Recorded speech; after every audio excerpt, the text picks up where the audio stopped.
In the quiet village of Mbale, Uganda, a young woman named Ayo became the bride of Mukasa, the son of the village chief. Everyone respected Mukasa, and Ayo hoped to be a good wife and build a peaceful family. She was gentle, polite, and full of dreams. She believed in love, respect, and learning. But from the moment she arrived, not everyone welcomed her with warm hearts. Her mother-in-law, Nalongo, watched her closely, her eyes cold and sharp. To Nalongo, Ayo was not just a new bride, she was a stranger, someone different. Ayo was educated, calm, and carried herself with quiet strength. This made Nalongo uncomfortable. She had her own ways, old ways, and she feared that Ayo's new ideas would break the traditions she held dear. She whispered to her daughters that Ayo wanted to change everything, that she was here to take the family's honor. The village smiled at Ayo, but inside the house things were different. Ayo tried her best to fit in, to serve, to be kind. But behind every smile there was tension. A storm was building, and Ayo had no idea that her greatest test was yet to come.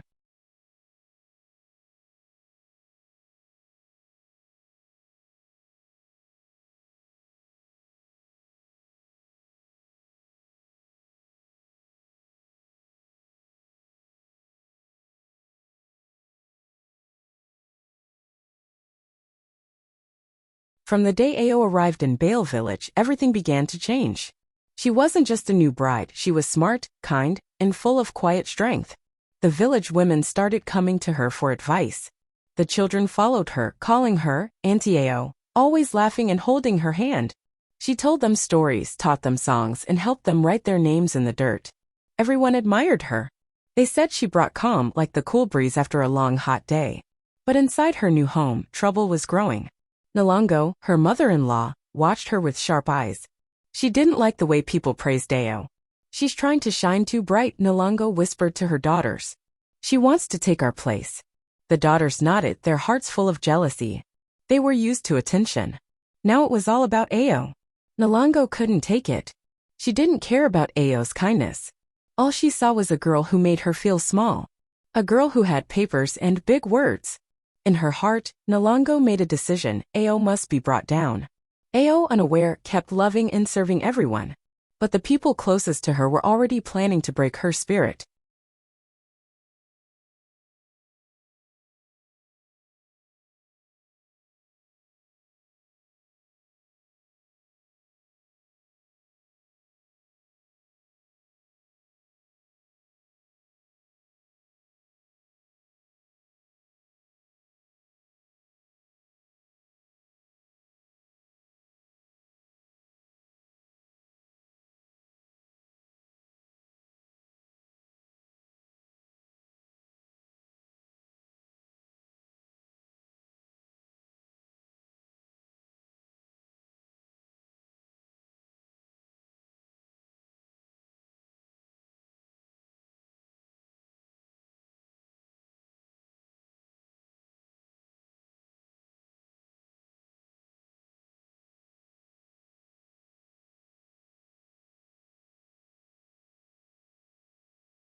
One morning Mukasa packed his bag and left for Kampala for a few days. He kissed Ao goodbye, trusting his family to care for her while he was away. Ao smiled and waved as he walked down the village road. She had no idea what was coming. As soon as he was gone, everything changed. Nalango's eyes gleamed with anger. She called her daughters, and together they stormed into Ao's room. Without a word, they began tearing it apart. They opened her trunk and threw her things outside: her clothes, her shoes, her perfumes, her books, and her school certificates. The wrapper her late mother had gifted her. The dress she wore on her wedding day. Her dreams, her memories, all thrown like trash into the dirt. Villagers began to gather, shocked and confused. Ao's room was now a mess of colors and paper on the ground. And then as the sun stood high above them, Nalango lit a match. The fire caught quickly. Flames grew fast, eating everything Ao owned. Smoke rose into the sky. Nalango and her daughters began to chant loudly, again and again. A woman has no pride in papers or perfume. Some people looked away. Others whispered in silence. But no one stopped it. And Ao? She returned from the well, barefoot, a water pot on her head. She saw the smoke, the crowd, the fire, and then her eyes found her clothes burning, her certificates curling into ash, her mother's wrapper blackening in the flames. She dropped the pot. Her heart froze. Nalango stood in front of the fire, arms crossed, smiling. Now, she said coldly, you will learn to kneel before us. The air was heavy. Ao didn't cry. She didn't scream. She just stared quietly. The fire kept burning. People waited to see what she would do. But Ao said nothing. She stood in the ashes of everything she had worked for, and from that silence, something powerful began to grow. The fire was meant to break her, but it would become the very thing that made her rise.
Smoke filled the air as more villagers gathered around. They didn't know what was happening, but the fire in Nalongo's yard caught everyone's attention. Flames rose into the sky, turning clothes in paper into black ash. Some people whispered. Others stood in silence. In the middle of the burning heap were Ao's belongings, her clothes, her books, her shoes, her perfumes, her wedding dress, her certificates, and the wrapper her late mother gave her, the one she treasured most. All of it, now burning. Then came Ao. She walked back from the well barefoot, carrying a pot of water on her head. She smiled, not knowing what waited ahead. But as she got closer, the smile faded. She saw the smoke. She saw the crowd. She saw the fire. And then she saw her life in flames. Her steps froze. The pot slipped from her head and crashed to the ground, water splashing everywhere. Her hands trembled. Her eyes searched the fire, trying to believe it wasn't real. But there it was, her mother's wrapper turning into ash, her certificates curling in the heat, her dress melting into blackness. She didn't speak. She didn't cry. Nalongo stepped forward, arms crossed, face proud. Now, she said coldly, you'll learn to kneel before us. Ao looked at her but still said nothing. She just stood there, quiet, still, broken on the outside, but burning on the inside. Not like the fire in the yard, but a new fire in her soul. A quiet flame of something powerful. Something rising. Everyone watched her. No one dared to speak. Even the birds had gone quiet. Ao stood in the ashes of everything she owned. But in that silence, something was born, not weakness, but strength. The fire didn't destroy her. It woke her up.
Ao stood silently as the fire died down, her heart heavy but her spirit unbroken. The villagers had watched everything, the burning of her precious things, the cruel words of her mother-in-law, Nalongo's proud smirk, but Ao did not cry or shout. Instead, she quietly picked up the pieces of her broken heart and did something no one expected. Barefoot and with no home to go back to, she walked away from the ashes and the eyes full of judgment. The pain was deep, but inside her, a small fire of hope began to grow. That night, while the village slept, Ao made her way to the home of the village headmistress. Her footsteps were soft, but her resolve was strong. She knocked on the door, her voice steady despite all she had lost. "I want to teach," she said simply. The headmistress looked at her with surprise but then nodded slowly, sensing the determination in Ao's eyes. Ao didn't have much. Her clothes were torn, her shoes gone, and her books burned to ash. But she had a heart full of knowledge and a will to help. Borrowing some old clothes, she stepped outside the next morning and sat under a large mango tree in the middle of the village. Children gathered around her, boys and girls who had never seen a school before. They sat on the dusty ground, their eyes wide with curiosity and hope. With a stick, Ao drew letters and numbers in the dirt. She taught them to read and write, to count and dream. Her voice was gentle but strong, filled with love and care. Word spread quickly. More children came every day, and soon parents started to bring their little ones, hoping Ao could give them the gift of learning that had been missing in their lives. The mango tree became a school, a safe place where knowledge grew like the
Under the big mango tree, Ao kept teaching every single day. Whether the sun was hot or the rain was falling, she never missed a lesson. With nothing but a stick, a torn chalkboard, and love in her heart, she taught the children how to read, count, and write their names. The kids sat on broken wooden branches, smiling and eager to learn. Their laughter filled the air, and their eyes sparkled with hope. Ao's simple classroom under the tree became something magical. Soon the news started to spread.